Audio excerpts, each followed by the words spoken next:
What's up, you guys? Godzilla Fan Freaks coming at you today with another figure review. And today we're going back to Origins, and we are starting off here with the Masters of the Universe Origins line, Skeletor. I'm a big fan of Skeletor.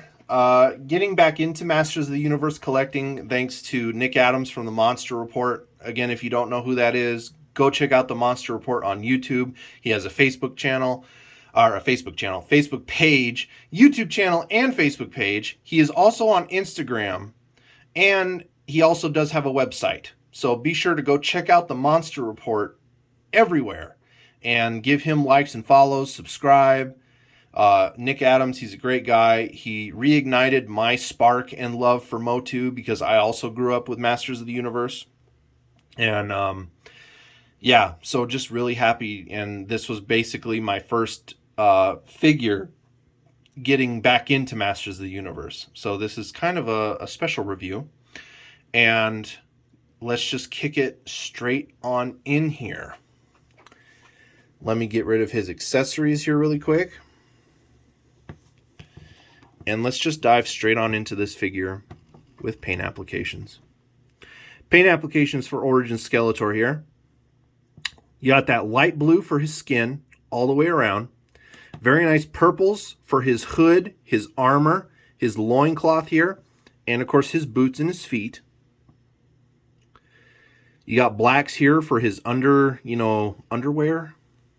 And then of course in the face, you have greens, yellows, reds, and blacks. Just looks really good. I really like the look of this Skeletor figure. Again, these Origin figures totally are homage to the vintage line, which is great. And with the added articulation, they're just fantastic figures. Mattel did an awesome job with this Origins line. I love Origins. But that about does it for paint, you guys. Really basic, really straightforward. Detail, again, Masters of the Universe, you have those massive muscles. Power, that's what it's all about. And again, Skeletor here, he's got those abs underneath his pecs. He's got these massive biceps, shoulders, forearms, down here on his thighs and his legs. Just, Skeletor did not miss anything at the gym.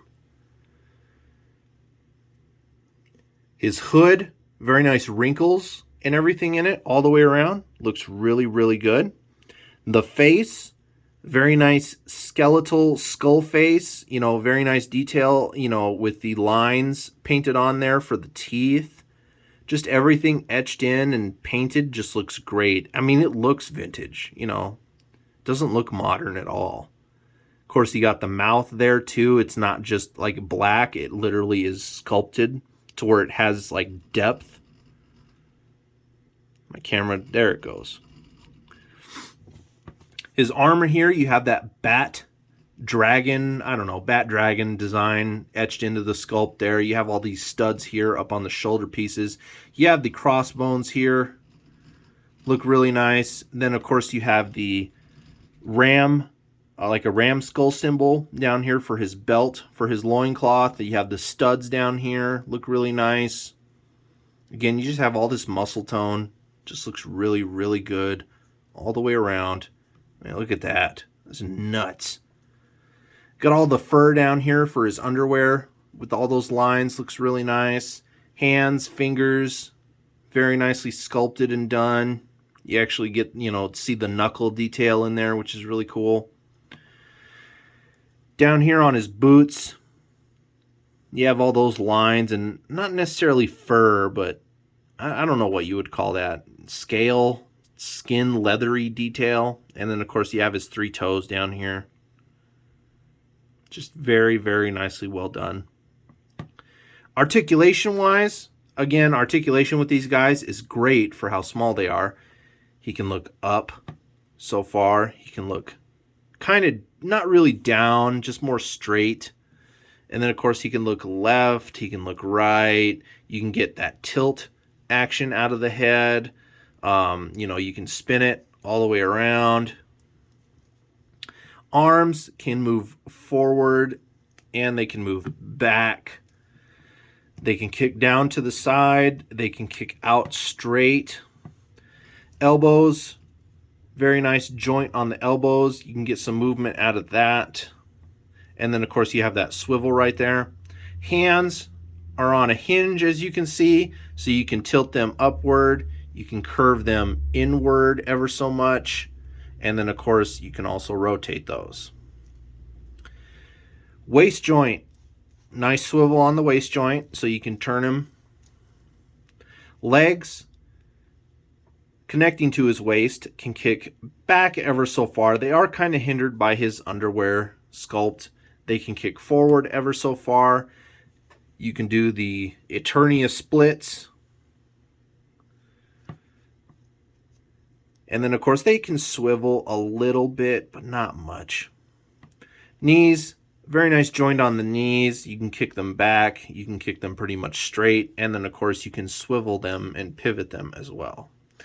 His boots are on a boot cut, so you can rotate those. And then on his feet, they are on a, they are on a hinge, as you can see, so you can tilt his feet downward. You can tilt them upward. And then, of course, the rotation, you get those pivot swivels that look really good. Man, my camera just does not want to focus when I'm messing with this guy. I apologize for that, you guys. I don't mean to strain your eyes. Trust me, it's not my intention. I want to put out decent quality figure reviews. And he stands really well. Moving on to his accessories. Of course, you have his trademark Havoc staff. Very nice, very homage to the vintage mold as well. You got the ram skull, which is a very nice purple. Let me just get him out of the shot. That might focus better. There we go. Very nice sculpting, though, for the ram skull. Of course, now that I'm turning it, it doesn't want to focus. Focus, camera. And then it gets out of focus again. I think it's just because of the size of the piece.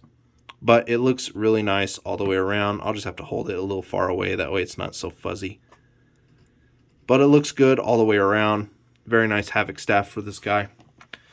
And then he comes with the Power Sword.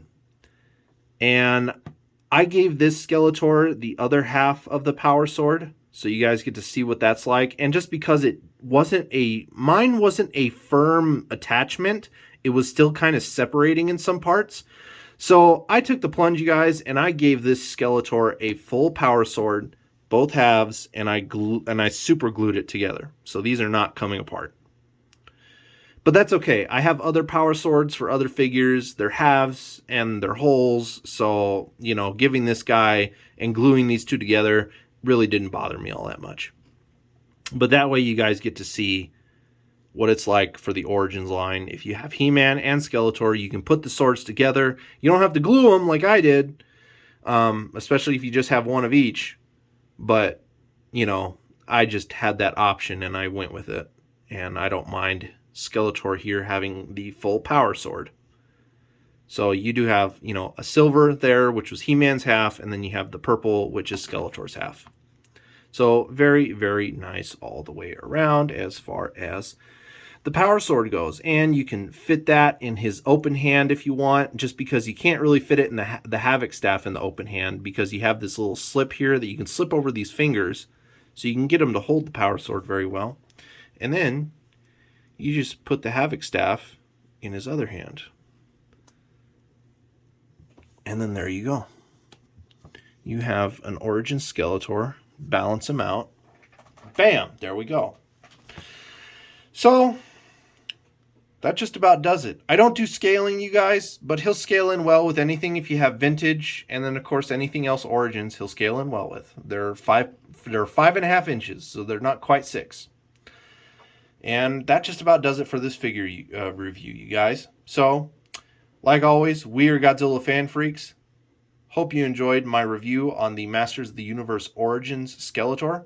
Please comment, like, and subscribe. Be sure to go check out Godzilla Fan Freaks on Facebook and on Instagram. Give me likes and follows there.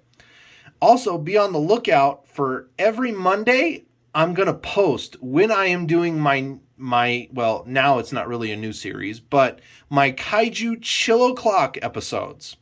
which is me going on live. I can answer your guys' questions. I could be watching, reacting to a movie. We could be listening to a vinyl record. I can give you guys a personal tour, a closer look at a figure. Maybe you want to know more about something. Kaiju Chill O'Clock can be anything. The possibilities are limitless for Kaiju Chill O'Clock. And I do Kaiju Chill O'Clock every week on Thursdays or Fridays. It just depends. And on Mondays, that's when I'm going to post what day I'm going to do it and what time. So that's why it's worth it to follow me on every platform you can. YouTube, Facebook, and Instagram. That way you don't miss anything. And I go live on YouTube first, then I move to Facebook, then I move to Instagram. And I do that because it gives variety to the live. It's not always going to be the same videos streamed through all the platforms. It's literally just me jumping from platform to platform. So if you have the time, it might be worth it to check those out. And of course, you can always go back and rewatch the YouTube ones that I do or the Facebook ones that I do, because Facebook automatically and YouTube, they save them and upload them. The ones though on Instagram, I choose to delete because Instagram gives me that option when I'm done. It's like, do you want to save it or do you want to delete it? I'm always going to delete the Instagram ones just to give you guys that drive. Hey, you better go check it out on Instagram too, because you might miss something that's different from the YouTube or the Facebook ones. So it's always going to be different no matter what it is. Again, who knows what to expect? It's just come chill with me. It's a chance to engage with me live, you guys. So anyway, so hope to see you guys there and chime in. And again, hope you enjoyed my review here on the Masters of the Universe Origins Skeletor. We are Godzilla Fan Freaks, and we will see you guys in the next one. Thank you for watching.